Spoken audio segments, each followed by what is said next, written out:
Hey everyone, Sarah Peck here, and this is the Startup Pregnant Podcast.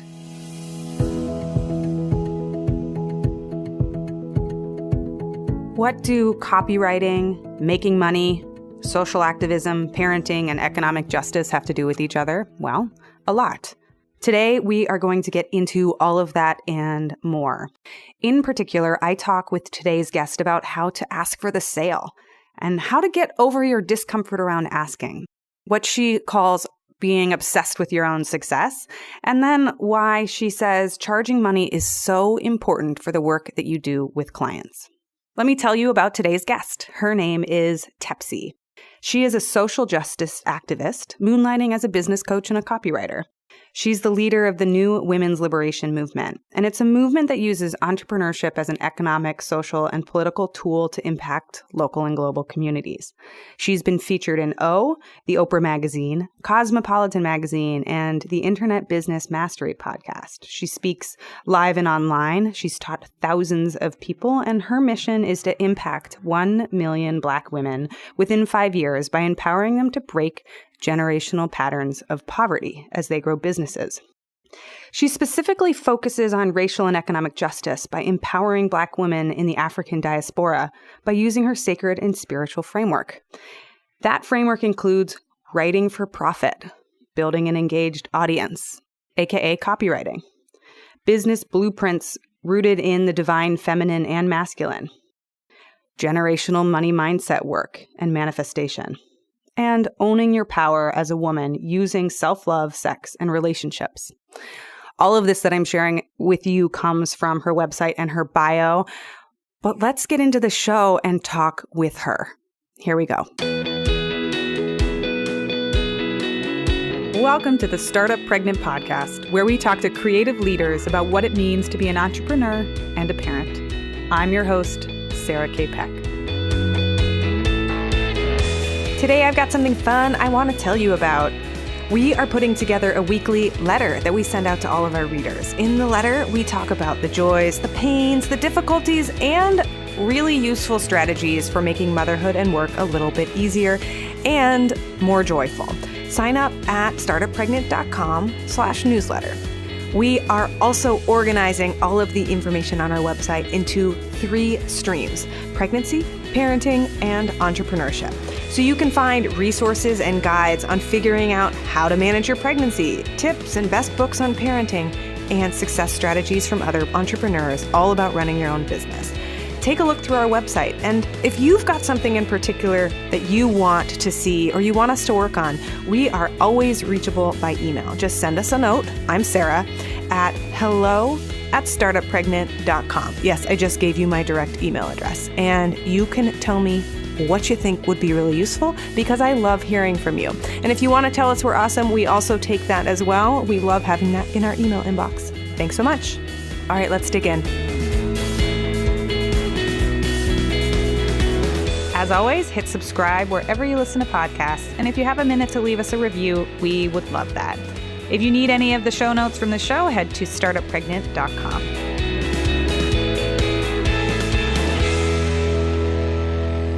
All right, everybody, I have an amazing guest joining us today on the podcast. Tepsii, welcome to the show. Thank you so much for having me. I'm so excited for this conversation. I am so excited to have you. So the first question I love asking people a lot on the show is to tell me about your morning. What time did you wake up this morning? And what was the first thing you did? Do you really want to know? I do. And it doesn't have to be some perfect morning routine. It can be whatever actually was happening. So we went on vacation last week to the bush, the wild safari, I guess you could call it. We didn't get a lot of sleep because we were with our family who likes to have a good time and stay up all night. And then I've been going through, I guess, grief. And so grief has made me a night owl. And I saw the sun come up this morning. I could not sleep. So I didn't wake up until like noon. I'm embarrassed to say, but this is real life. Of course, this is real life. I love it. I love hearing the stories because everyone is different. Congratulations on sleeping in. I think every mother listening is going to hope for that for Christmas and or whatever holiday you celebrate. Tell me about the grief. What's happening? So this year, I have been through some things.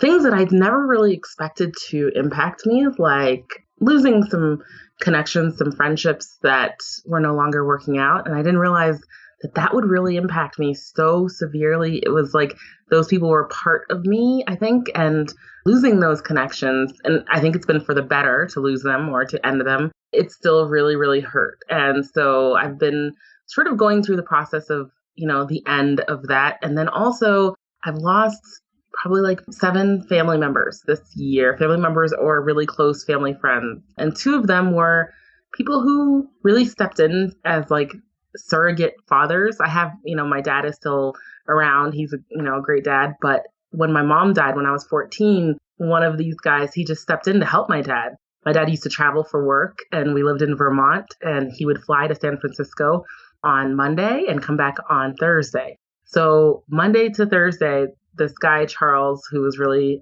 my dad's best friend, would help out a lot and take me places and, come to my school or whatever else. And so he passed away.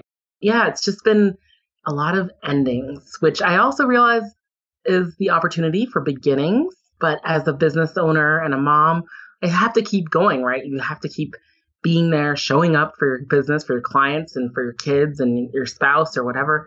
So it's been quite the journey. How do you process? How do you move through it? How do you experience it? I think the most natural thing has been to let myself cry, even when it didn't feel like I should cry or I didn't want to cry. But I think your body knows what it's doing when it's releasing in that way. I've done somatic kind of therapy, like trauma release, which is like shaking and like moving your body and lots of dancing to kind of like get the stuck emotions out of my body. They say like when you have, emotions stuck in your body, you can't move on, you can't process, you can't move through. And so I've been doing that. And I've also been doing a lot of Reiki on myself and emotional freedom technique, tapping. So kind of every tool in my toolbox to cope. And then some days, none of the tools. I just let myself just cry and feel it because I have the time to do that. And then the other days when I don't really have the time, I have to show up for something. I use my tools to kind of just be there and to show up fully and, be present for the time I have to be there. There are studies I've seen about how like dogs, when they go through a startling or a hard or a difficult experience, they shake. They do that like shiver shake. I don't know if you've seen puppies do that. And I'm sure that's so related to everything also that you're going through and saying about like getting the emotions out of your body. Yeah, they've done studies based on, animals and the wild dogs. You'll see like, let's say a lion going after a gazelle, and for somehow the gazelle gets free. The first thing it does is just shake for a while. It's release the fear and the trauma and the adrenaline probably. And based on those studies, they've created PTSD treatment for people who are, victims of trauma, prisoners of war, soldiers returning from Iraq. And so I read about that. And then I had a good friend who's also my coach, and she recommended to me after my husband got in a car accident. She said, hey, have you heard of this thing? I tried it on my husband. I didn't really tell him what I was doing to him, but I just came up to him and shook him up a little bit because he was so stunned, right? He was like so stunned after this car accident. He just was like a deer in headlights. So I was like shaking him around and roughing him up and like, tickling him and doing different things. I saw a difference in him being able to process and move through. So I thought, well, there's something to this because he thinks I'm weird, like all these like therapies and systems and tools. He thinks it's so weird. So sometimes I don't introduce them first. I just do it. You're just like, you're a guinea pig. Here we go. Yeah. Oh, amazing. Well, I'm so sorry to hear that. And I'm so glad you got to go on a vacation. I saw some of your Facebook posts about it. Sounds like it was needed. I want to ask you so many questions in our interview today. So I'm going to shift us over, and I'm sure we'll circle back to all of these themes in so many different ways, but I want to shift us over to your parenting journey. And I'd love to ask you about how you first became a parent, what it was like, and where you are today. So I became a parent in 2005, and I don't know, been going through some things, I guess, in life. And having lost my mom when I was 14, I had this idea of this family being the core of who I am and family being really my sense of home. And so I chose to get married and be with this partner and have this baby at only 20 years old. And I don't know, looking back, was it the best decision? Was I the most mature person at 20? Probably not. And I would say that we have grown up together for the first probably 8 or 9 years of her life, of my daughter's life. My oldest daughter, her name is Funi. She was so mature. She was so wise. Like, she was a wise baby. She would come up to you and she could tell if you're having a bad day and she would just give you this hug. She never cried. She didn't throw temper tantrums. I think she tried one time and I just looked at her like, what are you doing? And she was like, I don't know. I saw someone else do it. I just wanted to try it out. And she never did it again. And parenting her was just really super easy. I mean, of course, parenting is what it is. It's a lot of responsibility. It's a lot of work. But she made it really easy. You know, I would say things to her. She wants a toy or candy or something. And I'd say to her, you know, that's not on the agenda right now. And she'd say to me, I quite understand, Mommy. When you think it's on the agenda, maybe you'll let me know. And she just like so many mature responses to everything. When it was time to potty train, it was like, hey, you know, so I'm thinking it's time to move out of this diaper stuff, you know, and start thinking about using the potty. She said, well, okay, I'll think about it. And I was like, you'll think about it? She's like 18 months old. I'll think about it. She thought about it. She really did for like 1 or 2 weeks. And she came back to me and she said, okay, I thought about what you said. I'm ready. I was like, you're ready? I'm like looking at her like, and from that day on, she took off her diaper right then and there. She said, I'll use the potty. I agree to do that. And she did. And we never had an accident. She'd wake up at night and tell me, I got to go to the bathroom. We'd go. And it was just super easy, right? So I would say she was raising me a lot because she's just so wise and so adaptable and so self-motivated. You know, she learned early on to read the time so she could tell me when her bedtime was. And, you know, when I'd say, want me to, you know, take you to bed and read a story? No, Mom, I think I'm going to go lay down and think for a while. Like a 5-year-old or a 4-year-old saying this. I was like, this person is weird. My husband, he came into her life when she was 2, I think 2.5. So he thought all kids are like her. So he was like, we should have like 10 of these. Like, oh my gosh, you know, she's so amazing. Why wouldn't you want more? And I was like, because we're not guaranteed to get more like this. And we have not. We got 2 more who are nothing like the first one. And then at the same time, our first one is becoming a teenager. And so now she actually needs, you know, some guidance that when she was younger, she really didn't require that much. And now I find myself on a different kind of parenting journey with the teenager and then a 3-year-old and a 5-year-old at the same time. Well, what is that like? Tell me all about parenting them right now. So the 3-year-old is very independent and she can do everything herself. And we go to Montessori school. All of them have been going to Montessori. So they're encouraged, you know, to discover the world on their own, self-directed learning, responsibility for themselves. The little one was quite, I would say, a little bit bullied by her older sister, the 5-year-old, until she was about 2. And when she turned 2, she became super fierce and nobody can touch her. Nobody can tell her what to do. She's just her own person. It's really interesting to watch. And she's a lot of fun and very loving, but she is fierce. And then we have our 5-year-old who is so sweet and so thoughtful and so kind. And also just a little streak of autonomous wanting to be heard and seen in the center of attention. You know, they say the middle child syndrome thing. I don't like to go with all the syndromes too much, but she's herself and she likes to be listened to and heard, and she likes to lead other people a lot. And then we have our 12-year-old Funi who's discovering herself, discovering what it is to be a young woman, young adult, and learning about the world of boys and, you know, friendships getting complicated and popularity and all of those things. And so the challenge with all 3 of them is to, you know, help them understand self-love and self-acceptance and teach them to be independent while being active, you know, participants in their communities and in the world, right? So being able to work with other people, but while also knowing who you are, having the integrity and the truth inside you to know, you know, what your compass is telling you, where you're going, really being anchored. So I think those are our biggest challenges with having 3 girls. And I teach them the self-care things that I do for myself. They think it's weird. And sometimes I just do it to them when they tell me, I'm too tired to tap on myself, Mommy. And I say, can I have permission to tap on you? And I'll tap them through a temper tantrum, the little ones, or the older one, I'll help her tack through, a friend being mean or, a really tough test coming up at school. So that has been fun. Knowing that I've learned these tools and being able to share the tools with them, I think makes our life a lot easier. How has becoming a parent and raising these 3 humans changed how you show up in your work life? I've always had an understanding of myself not being very good at listening to authority. And I always knew from a young age that I would be working for myself. And when I went to college, that was the idea. I never knew what I would be doing or how it would work out. I had some dreams, some visions, many dreams and visions, actually. But when I had my oldest, it was important for me to finish my education and get, what I thought of as a quote unquote so-called professional job so that I could have the stability to take care of her.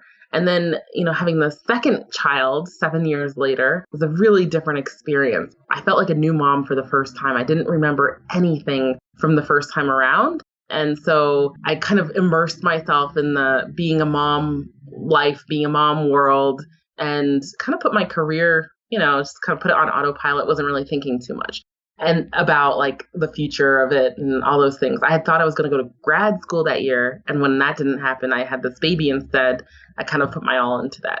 Then having the third one really woke me up. It was like, oh my gosh, holy crap, you have 3 kids. How are you going to do this? Daycare, we lived in Washington, D.C. It's like $1,600 a kid per month. And having to juggle that, juggle work, juggle the commute. I was lucky. I only had to commute 1 day a week, but it was still a lot. That 1 day a week felt so hard to me.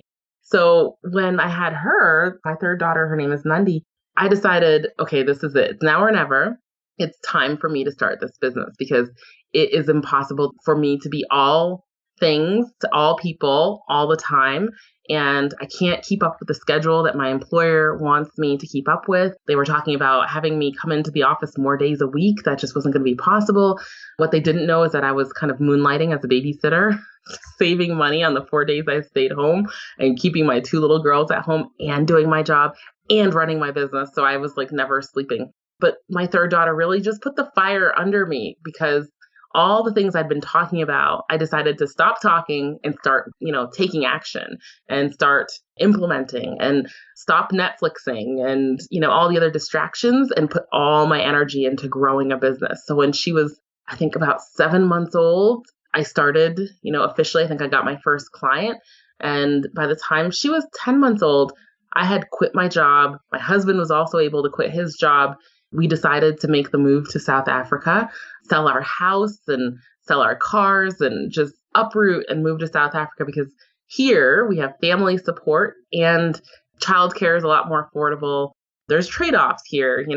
Our kids, it's kind of a mandatory that they go to private schools. So, we're paying the expense of private schools, but we have a live-in nanny, so it's like these trade-offs. I have the support I need to grow my business and to pay attention to my business while also parenting. So these kids are really my motivation for everything that I do because I want to be an example to them and I want to be available to them. And that's what my business allows me to do. So when you started your business, did you know what you were going to get into and what you were going to do? Or were you more like treading the waters on the side and keeping a full-time job? What did that look like? I was treading a lot of water. I know that. Once wrote... I know that story is what I meant. Go ahead. I once wrote this article in the Huffington Post about what it really looks like to grow a business as a mom. And the feature photo is me with one of my babies on my back. She wouldn't let me put her down, or no, she's on my shoulders. She wouldn't let me put her down and I'm sitting there working. And that's what it looked like. I had to work. I had to take care of her. I had to breastfeed on client calls. A lot of people want to do it on video on Skype or Zoom or whatever app. And so I would often show up with just, my face from the chin up so that I could be breastfeeding down below, and I'd be breastfeeding. My kids would be climbing all over me. I was doing client calls on my Bluetooth, right, on the speakers in the car while doing the pickup and the drop off for the carpool. That was like a lot of juggling, trying to make sure things were working out in my schedule. In the very, very beginning, I'm going to be honest, I did not sleep. I think I slept about 4 hours a night. I was working 8 hours in my day job, 8 hours in my business, at least, and the rest of the time really taking care of my kids and my family and not much time to myself. That was like after I figured out what I was actually going to do. But before I started the business that I have now, I do copywriting. So writing for promotions and marketing and, to help people get more sales with the products and programs that they sell online mostly. And I also do business coaching and helping people start and grow their businesses using the same tools that I've used to grow my business. So I do those two things. And when I first started thinking about an online business, I thought I would sell products, hair and skincare products, like, that I was making in my kitchen sort of. And that did not work because I did not understand branding or like growing community, list building. Those things were really like foreign for me in the beginning. I thought I could just make a product and then people would show up. Like, why wouldn't they? These products are amazing. And I, created them, made a website, ran a Facebook ad, and totally, saw crickets. Nobody bought anything. Not even my family. I was like, really, family? So that was kind of my first all in, where I tried, I invested, I did all these things and I wasn't successful. And that was heartbreaking, but at the same time, it taught me a lot. And those lessons, I, picked them up and I put them into my next kind of idea, which was I thought I would do life coaching for entrepreneurs who were really busy, but were not taking care of their heart and their soul and their person. And so I was on the way, starting with that. I thought I would do like an online summit and invite a bunch of guests and launch that business. But while I was preparing for that summit, I met someone who was a copywriter. And she was like, you are not a life coach right now. I can totally see you doing copywriting. And do you have a portfolio? Do you have anything? And I said, no, I don't know what you're talking about. I thought you had to go to school for that. She said, no, you don't. I want to send you clients. And I was like, okay, but I don't have a portfolio. She's like, I just have a feeling about you.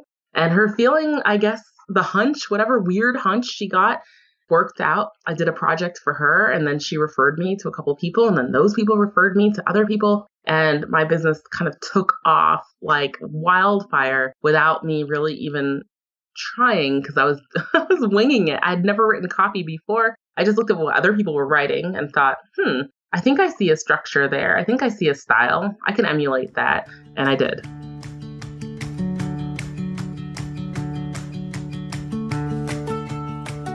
So you mentioned there's a bit of this like fish out of water, jumping in, learning as you go. And you said you didn't know much about branding and positioning and marketing and like, well, I made this awesome thing. How do people show up? How do you learn? Like, what tools do you use? How did you teach yourself? How did that change? So conceptually, I can say I did know those things. I studied communication in undergrad. I worked on different campaigns at work, my previous jobs. I conceptually understood how to do it for someone else. But when it came to myself, I really didn't. I was like just totally blind. So I kind of had to go back to the basics. I took out some of my old textbooks. That was the first thing I did. The other thing that I had to do was I had taken an online program to try and learn about, starting an online business. That program taught me a lot of the what. Like, here's what you need to do. You need to build a list. You need to have a website. You need to do launches. You need to position yourself. But they didn't talk a lot about the how. And that's where I got really stuck, the how.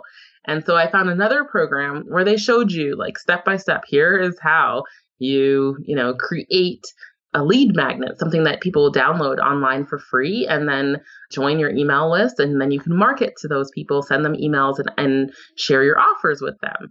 And so I was like, oh, okay, I can do that. And in the very beginning of my business, the thing that really was very popular was Periscope. And I think there was also another app called Meerkat.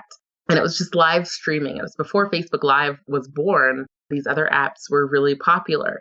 And so I was scared out of my mind. I'd never done like an interview like this or, gone live on video or even, YouTube. But I decided to just take a chance. I saw other people doing it successfully. And I just got on Periscope every day and I would teach and I would share my life and I would share my kids. And at the time we were preparing our move. So I'd give people updates on our move. And people became really invested in my life, which shocked me. And while they became invested, they also wanted to know, how do I hire you? So how do we go beyond you teaching me on video to you working with me? In the beginning, one-on-one, I was doing one-on-one work. And then later that led to people saying, I can't afford your one-on-one prices. Would you consider doing a course and teaching a group of us? And I was like, really? You want that from me? Okay. And so I launched that successfully. And so using that live video tool and sharing my personality, really not being afraid to be vulnerable and sharing my sore spots. You've heard me on this interview telling you my ins and outs, talking about grief and all these things that have been really tough. I found that just being myself and telling people what I'm going through and what my triumphs, my exciting things, as well as the challenges and the difficult moments, being a holistic person has really helped me shape my brand and create connections with people who end up wanting to work with me and, sign up to my services or buy my courses. So in the beginning, video really skyrocketed me and my brand. But it was really, for me, it's all about finding someone, a mentor who's been where I've been and taken it all the way. And I didn't know that people like that existed when I was doing my product business. But when I learned about it with the service business, I was like, I'm not afraid to put some skin in the game in terms of investing some money to learn from someone who has packaged it all nicely. Because, you can learn from YouTube or wherever else, but it's like really helter-skelter trying to put all the pieces together. And for me, I was much more successful. I earned my investment back with the second course. The second course I took, it cost $2,000. And within 2 or 3 weeks, I'd made $2,000 or $3,000 already. So, learning some of those initial tools was really helpful. But one thing that I have to say, if someone's listening, they want to start a business, you don't have to do all the things at once. In the beginning, I was doing the video, I was doing the one-on-one, I launched my course, but I had never done list building. I had never done a webinar. I had never done a podcast interview. There was a lot of things I'd never done. So don't be afraid to learn new tools and skills and add them as you go along. You don't have to do all the things at once to be successful. I'm so glad you said that. Actually, there's so much I'm so glad you said out loud. Even the part that it can be so much harder in the beginning for yourself. Like you can be really skilled at something for somebody else at a job, and then taking it and applying it. I always get stuck there. I write for other people all the time. And then sometimes when I'm trying to write like my own landing page or my own sales page, it's like my eyeballs spin around and try to like jump into each other's sockets. I don't even know. It's like just so. And so I'm so glad you said that. I want to ask you specifically about something you said where you're kind of naturally doing this for people. People had to come find you and say, hey, I want to hire you for this thing. Was that seamless? How did you transition people to becoming clients? And what common hiccups are there in, I guess, getting people to pay you for the work that you do? So in the beginning, the one thing that I didn't really know was a business strategy that I did was that I am a huge advocate for other people. I'm a cheerleader. I'm naturally really great at celebrating other people's wins. So I hadn't really done anything successful. I was trying a whole bunch of things and not having success with the business, in terms of money. But I was seeing other people around me doing things that they were successful with. And so I'd reach out and go like, oh my gosh, I love what you did. It was so awesome. Thanks for doing that. Or I learned something from your webinar. Thanks for sharing. Or I know so-and-so who might really want to hear your story. Can I connect you to this person and they can interview you for, an article or a feature? And I didn't know that by doing those things, well, I should have known. I studied communication and it's really the theory of reciprocity. Those people ended up wanting to do something for me in return because I was helping them. I wasn't doing it with that kind of intention because I didn't even know what I was really doing. I was going in circles, but I aligned myself with people who had gone, where I wanted to go, who were leaders in the industry already. Some of them I joined their courses, so I invested in their programs. Some of them I just simply became friends with. Those people turned out to be a huge asset for me. So, that's how I got my first clients, through referral from those people. So now I try to do the same for other people who, show up, come along, and I see have talent. I'm not afraid to, stick up for them as well. So that's how I got the initial first clients, through referral. They say is it 70 to 90% of all business that we get as entrepreneurs is through referrals. So referral is really, really important. So that's how I got the first client. And we were talking before this interview about how hard it was for me when it came to the money piece of dealing with those clients. I did a great service for them. They said they really enjoyed what I had written for them. The writing was successful in terms of the sales pages and the websites that I wrote for them was converting into clients. And yet when they asked me, how do I pay you? There were crickets. I wasn't responding. And they actually had to seek out my husband, some of them, and say, hey, I need to pay your wife. I see that you're married to her, according to Facebook. Can you send me a link to PayPal? Because they had been trying to ask me those questions, and I just would avoid. And I'd be like, so how are your kids? How's the weather? Anything else. I was so uncomfortable having money conversations, even though I was used to making money, even though I had a day job where I was paid well for what I did. When it came to translating that into my business, that was nearly impossible for me. So I had to start with doing some money mindset work and learning the value of who I am, not even my service and not even saying, oh, let me own my worth or whatever. No, I need to love myself. I need to show up for myself. Part of showing up for myself is respecting my boundaries and my energy and saying, okay, in exchange for the energy that I put in, my boundary is that if I put in some energy for this project, I am going to be compensated for it. And at the beginning, I didn't want to have competitive pricing. I was on the very, very low end. I was working with this coach in the beginning who she said, okay, if you feel comfortable with this, I'm going to let you charge low prices for your first 3 clients. And after that, I want you to raise your prices. And then do 3 more clients. And after that, I want you to raise your prices. And she said, I want you to raise your prices until you're competitive with me. I want you charging what I'm charging. And that was really, really hard, but it was much easier when I did it step by step. And with kind of her push, saying, you deserve this. You're good at what you do. And so then I started having to practice saying it to myself. I'm good at what I do. I deserve to charge this. People want to pay me because they know they're going to get a quality product in exchange for what they've paid. I often would come back and look at my testimonials and read my letters of recommendations and, things like that. So I could really boost my self-esteem and my confidence. So you have this thing that I've seen on Facebook. It's a hashtag you use called Ask for the Damn Sale. And I want to ask you about it because, what does it mean? And tell us about it. So I've worked with a lot of healers and a lot of, people who are not necessarily healers, but they do healing work, right? So if it's a parenting coach or a health coach or even a business coach, those people really hold people's souls. And when you're kind of a healer, in the old days, healers didn't have to ask for money. Communities really understood that, healers and priests and things like that should be paid. And so they would, come and exchange, some corn or whatever the currency was in terms of bartering for the services. And so modern day healers, kind of a lot of them feel like people should just know to pay me. I shouldn't have to ask, or they're too scared to ask. So when I launched my copywriting program, I called it The Right to Profit. And, I spelled right, WRITE, but it's got a double meaning there because I'm telling, the people I'm working with that you have the right to profit. You have the right to be abundant and to experience collecting wealth in your life. When I started with The Right to Profit, it kind of bled over. People kind of went through The Right to Profit, then asked me for more business help on how to grow their businesses.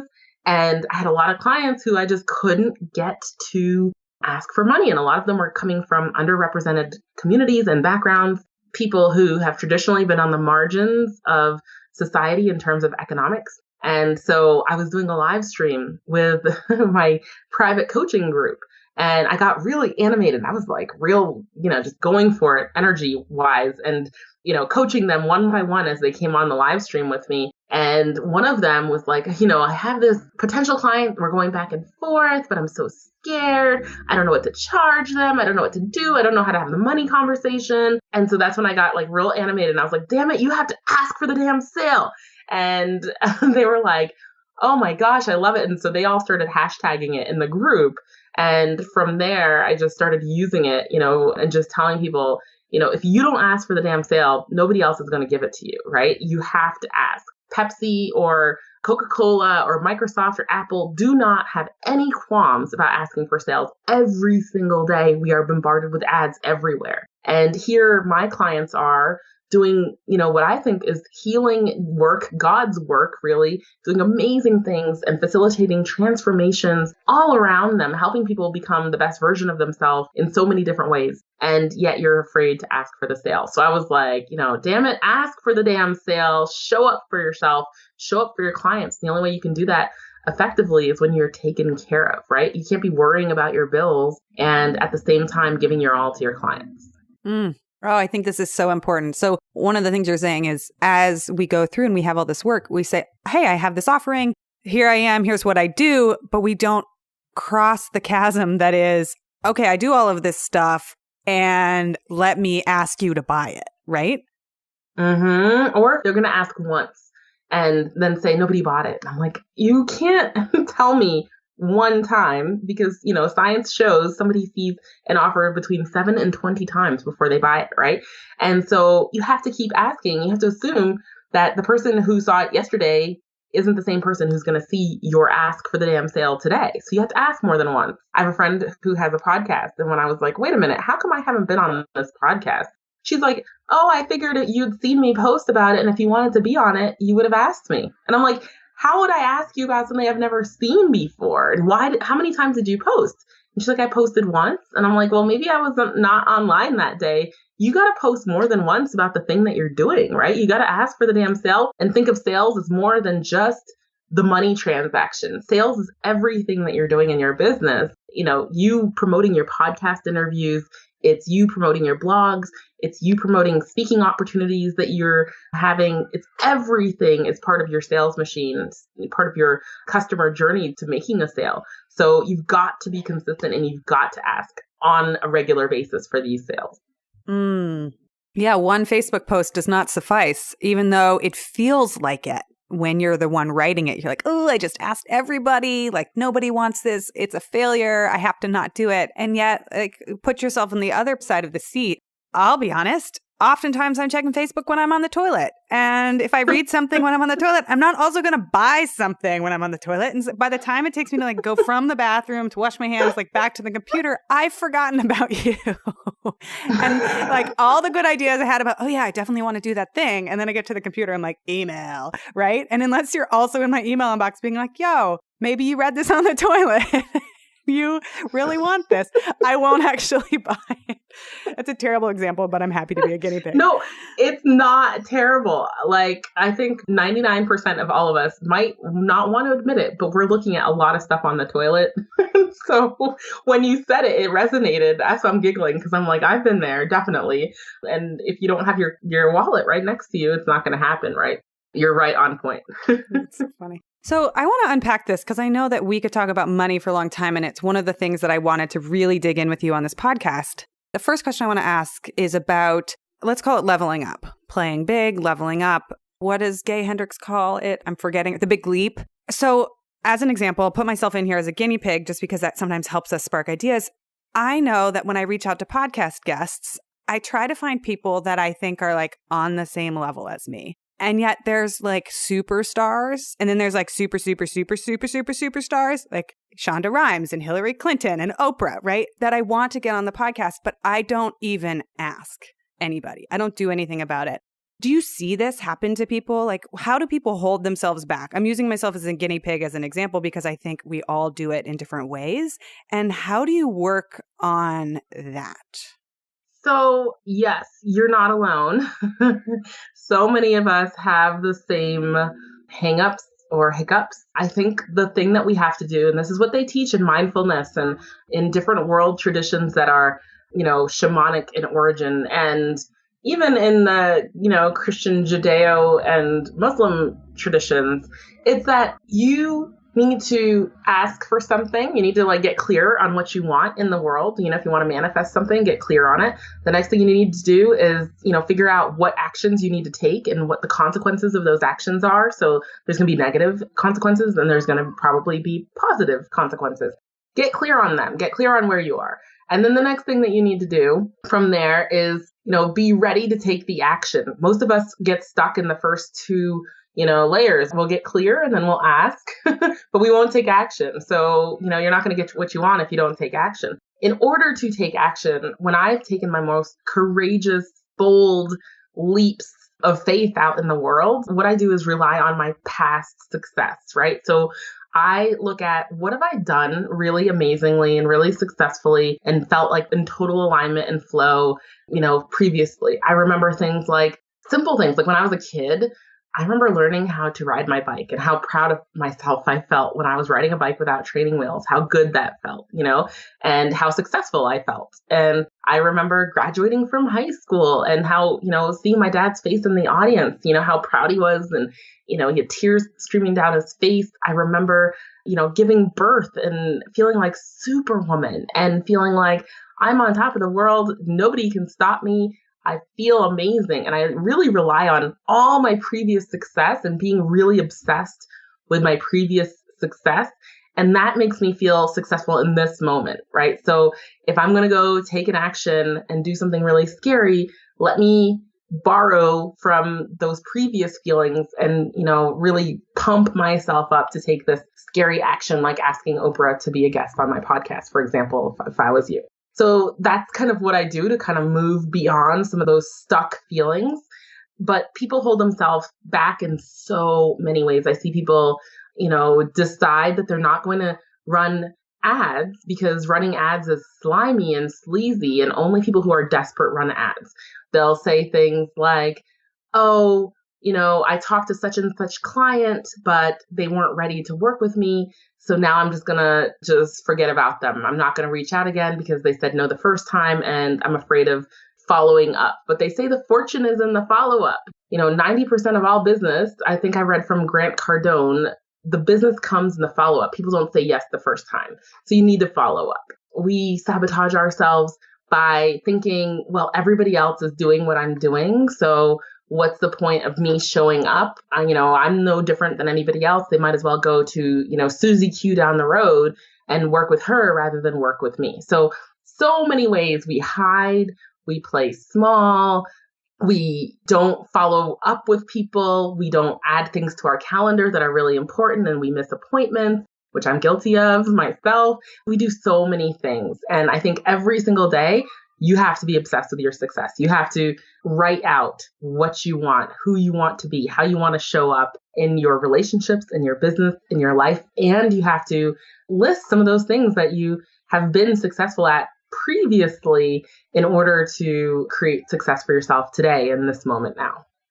Thank you so much, Startup Pregnant listeners, and thank you to Tepsii for joining us. That concludes today's interview. I'm so glad we got to interview Tepsii and hear about her business, her parenting journey, and how she grew her business over time. For me, I learned so much. Why you don't need a degree to get started, why you can learn as you go, how to ask for the sale and why you have to really ask for the sale, and why showing up and charging for your clients is really a gift to your clients. Because if you try to do it for too cheap, you can't take care of yourself and it doesn't pencil out.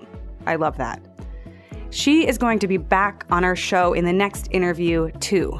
Because before I started, I asked her if she wanted to talk about social justice and social activism and what it's like to be a Black woman married to a white man, and how she talks to her children about race.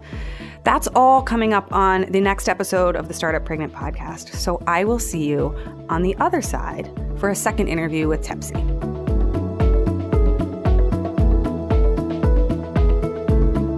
Thank you so much for being a listener of the show. A few more things before we end this episode. First, if you know of a woman or a friend that would benefit from this show, send them a link to our website at startuppregnant.com. So many of you have already reached out and shared your stories, what this podcast is doing for you. And for that, I am so grateful. So if you know of somebody that would love to listen in, or you think that these stories would really hit it home for somebody, feel free to send it along. Second, if you've got a story that you need to share or tell, head over to startuppregnant.com and send us a note. We have had so much reader mail already, and your stories mean the world to us. We are proudly listener sponsored, so if you want to sponsor the show and hear more episodes, head over to our Patreon page and you can buy us a cup of coffee, or 2 or 3. We'll take many cups of coffee. If you want any of the show notes or links from this particular episode, all of the references and tools and tips that we talk about are always posted on startuppregnant.com. Thanks so much for listening, and I will see you on the next episode.